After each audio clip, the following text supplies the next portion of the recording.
بسم اللہ الرحمن الرحیم. السلام علیکم. آج کا ہمارا ٹاپک ہے گفٹ یا ہبہ.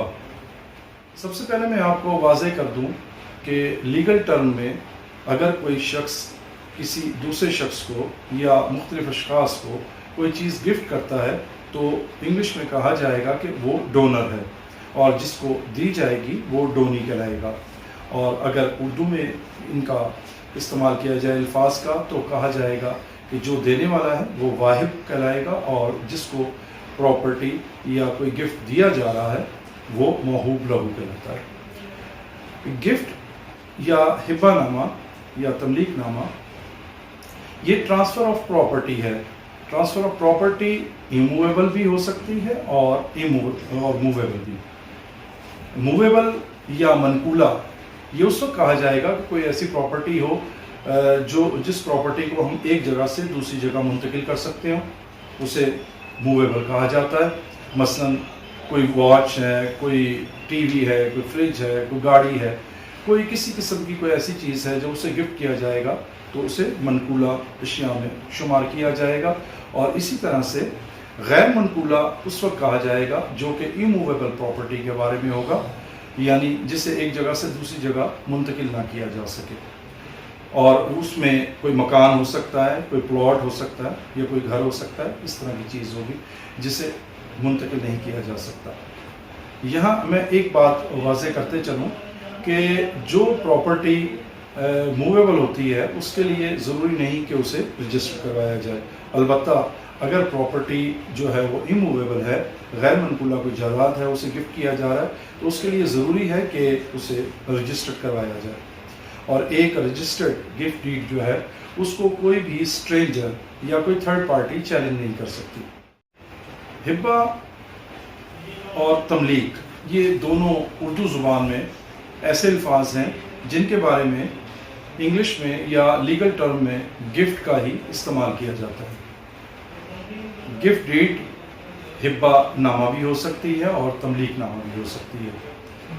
تملیک اس وقت کہلائے گی جب کسی بلڈ ریلیشن کو جو ہے گفٹ کیا جائے، کوئی کسی قسم کی موویبل یا ایموویبل پراپرٹی کسی بھی ایک شخص کسی دوسرے شخص کو بلا معاوضہ دیتا ہے تو یہی کہا جائے گا کہ اس نے وہ ہبہ کیا ہے یا اس نے وہ تملیک کیا ہے. اور انگلش میں اگر کہا جائے گا تو ان کے لیے ایک ہی لفظ استعمال ہوتا ہے جو کہ گفٹ ڈیڈ ہوتا ہے. محمدن لاء میں گفٹ کی وضاحت یا ہبہ کی وضاحت سیکشن 138 میں کی گئی ہے. اس میں 3 لوازمات ایسے ہیں جو کہ اس کے جو ہیں وہ انگریڈینٹس کہلا سکتے ہیں یا اس کے لیے اسینشلز آف گفٹ ڈیڈ کہلاتے ہیں. ان 3 لوازمات کی وضاحت PLD 1980 لاہور پیج 770 پر کی گئی ہے. یہ مشہور کیس ہے جسے رحمت بی بی بنام نور محمد کے نام سے جانا جاتا ہے. اس میں وہ 3 لوازمات بیان کیے گئے ہیں جن کی میں وضاحت کر دوں آپ کو کہ جو سب سے پہلے ایک شخص کسی دوسرے شخص کو یا مختلف اشخاص کو جب کوئی چیز گفٹ کرنے لگے تو اس کے لیے ضروری ہے کہ وہ اس کی آفر کرے گا، ایجاب کیا جائے گا، اس کو پیشکش کی جائے گی.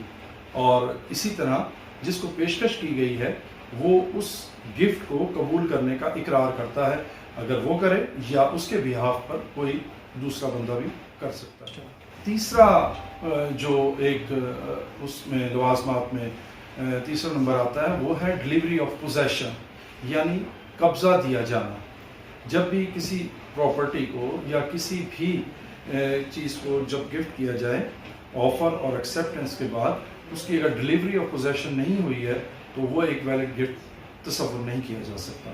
اسی طریقے سے جو ہے وہ جب ایک شخص اپنی کوئی بھی وصیت کرتا ہے تو اس میں بھی وہ اپنی پراپرٹی جو ہے بغیر معاوضے کے کسی کو جو ہے وہ گفٹ کر رہا ہوتا ہے. لیکن اس کو ہم جو ہے وہ قانونی زبان میں وصیت کا نام دیں گے. وصیت میں اور ہبہ میں یہ خاص اور واضح فرق ہے کہ وصیت جو ہے اس پر عمل درآمد after the death of that person ہوتی ہے کہ جس نے کسی چیز کو جو ہے وہ اپنی چیز کو وصیت میں اس کا ذکر کیا ہے وہ اس کی ڈیتھ کے بعد ہوگا. اور یہاں مزید یہ بھی امینڈمنٹ ہو چکی ہوئی ہے کہ قانون میں 1/3 حصے پر صرف اور صرف جو ہے وہ عمل درآمد ہوگا. کسی بھی جو ہے وہ وصیت کا عمل درآمد اس کے اوپر 100% نہیں ہو سکتا. اس کی صرف جو ہے 1/3 حصہ جو ہے اس کے اوپر وصیت کا عمل درآمد ہوگا. باقی پراپرٹی جو ہے وہ لیگل ایئرس میں ویسے کی ویسے تقسیم ہوگی جو ان کا جتنا رائٹ بنتا ہے. میں وضاحت کر رہا تھا کہ جو 3 لوازمات جو جنہیں essentials of a valid gift deed کہا جاتا ہے اس میں جو ہے وہ نیت کی بھی وضاحت کی گئی ہے. اور نیت کے حوالے سے ایک مشہور کیس ہے فتح محمد بنام عدالت خان جسے 1979 CLC پیج 587 اس پہ اس کا ذکر کیا گیا ہے.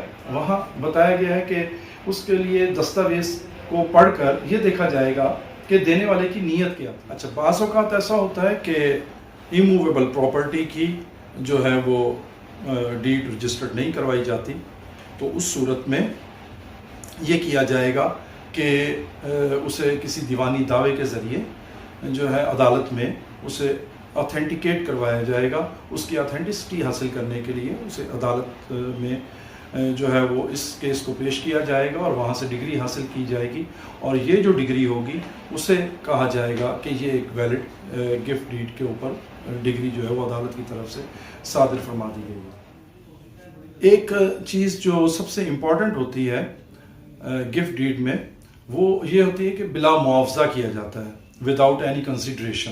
اگر کوئی شخص یہ کلیم کرتا ہے کہ مجھ سے کسی شخص نے اتنے پیسے لیے اور اس کے بدلے میں مجھے یہ چیز گفٹ کی تو اسے گفٹ ڈیڈ کے طور پر یا گفٹ کے طور پر تصور نہیں کیا جا سکتا. ایک ویلڈ گفٹ کے لیے جو 3 انگریڈینٹس ہیں ان کا پورا کرنا ضروری ہے جو آفر، ایکسیپٹنس اور ڈلیوری آف پوزیشن ہے. اگر یہ قانونی معلومات آپ کو پسند آئیں تو اپنے دوستوں کے ساتھ اسے شیئر کیجئے تاکہ زیادہ سے زیادہ لوگ ان قانونی معلومات سے مستفید ہو سکیں.